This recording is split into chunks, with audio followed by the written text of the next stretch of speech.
Tuhan bersamamu dan bersama rohmu.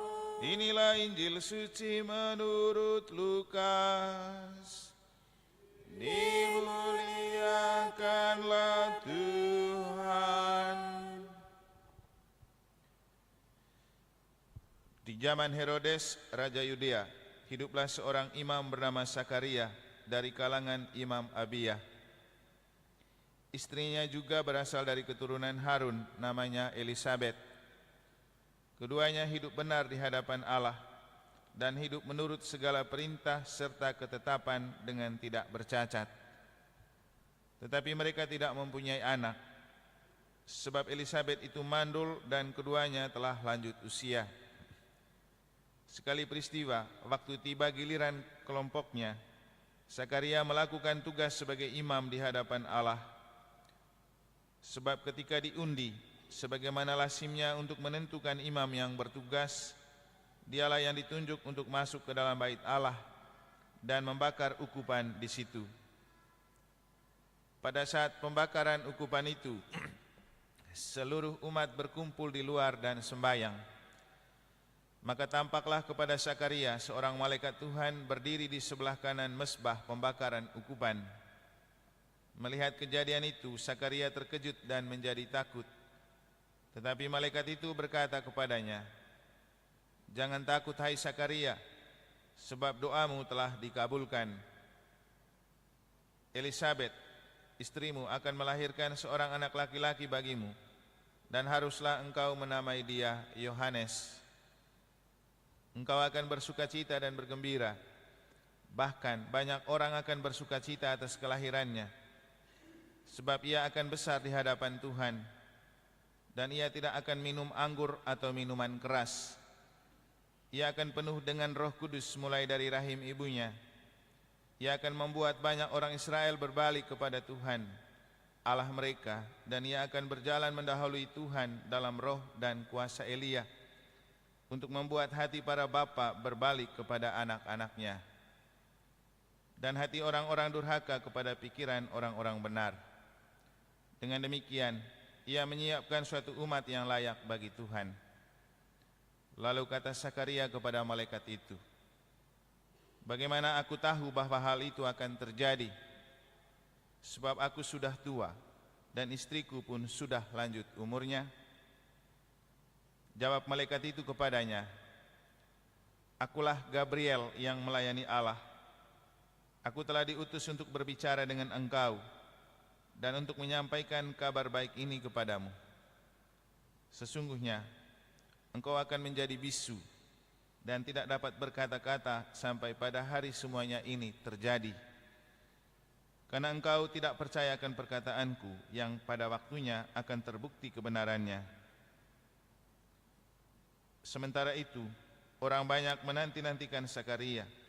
Mereka begitu heran bahwa ia begitu lama berada di bait suci.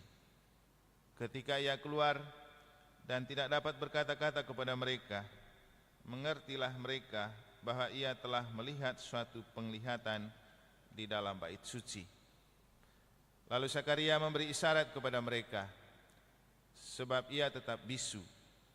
Ketika selesai masa tugasnya, ia pulang ke rumah. Tak lama kemudian mengandunglah Elisabet istrinya, dan selama 5 bulan ia tidak menampakkan diri. Katanya, "Inilah suatu perbuatan Tuhan bagiku. Sekarang ia berkenan menghapuskan aibku di depan orang."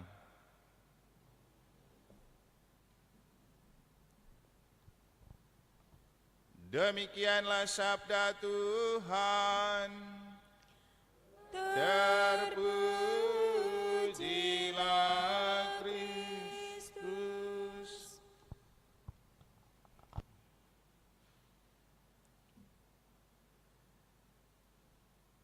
Inilah suatu perbuatan Tuhan bagiku. Itu adalah sebuah ungkapan Sakaria yang walau dalam keadaan menderita, tak bisa berbicara karena bisu, ia tetap mengagumi dan mengagungkan karya Tuhan dalam dirinya dan keluarganya. Para suster, Bapak Ibu, saudara-saudari, adik-adik dan anak-anak sekalian yang saya kasih dalam Tuhan. Kapan kita menemukan perbuatan Tuhan di dalam diri, keluarga dan hidup kita?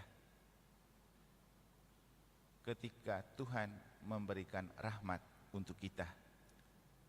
Kapan rahmat itu diberikan kepada kita dan kapan kita bisa menemukan rahmat itu di dalam diri, keluarga dan hidup kita?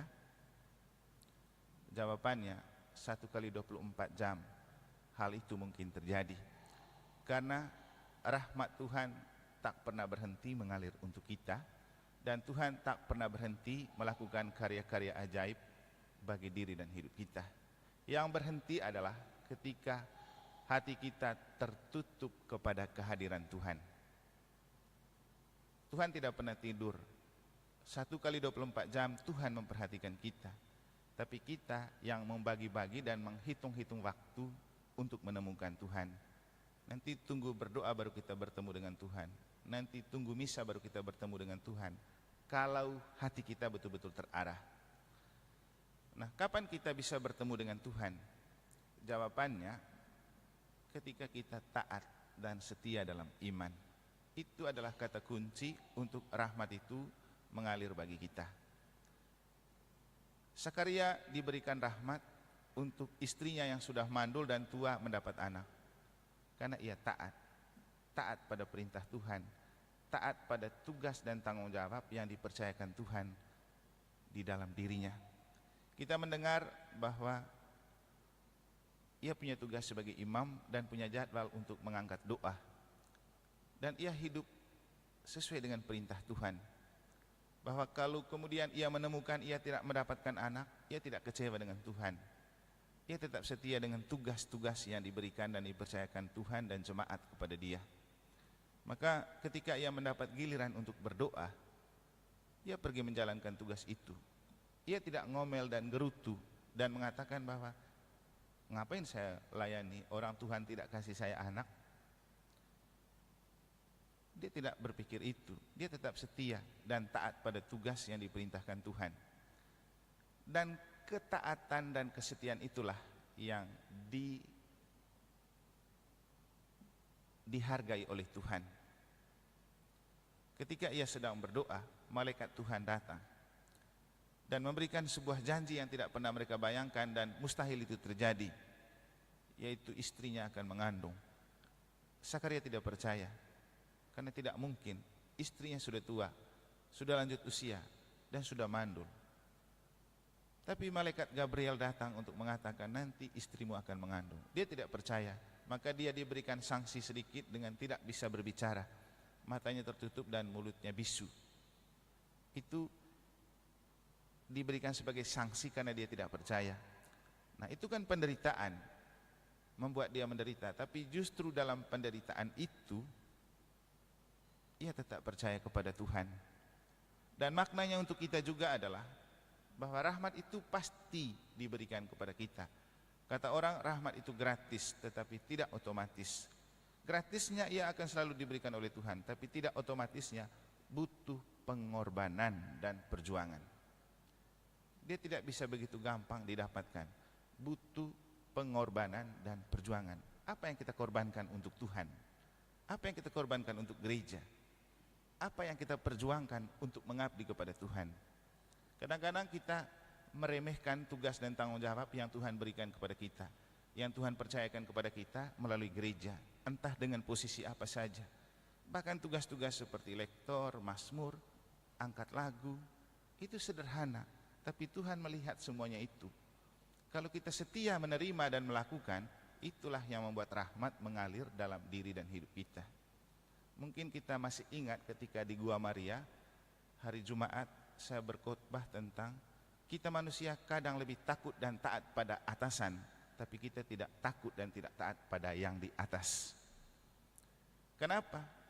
Kita takut pada atasan, pada bos, pada pemilik pekerjaan, karena takut tidak dikasih gaji atau dipotong gaji.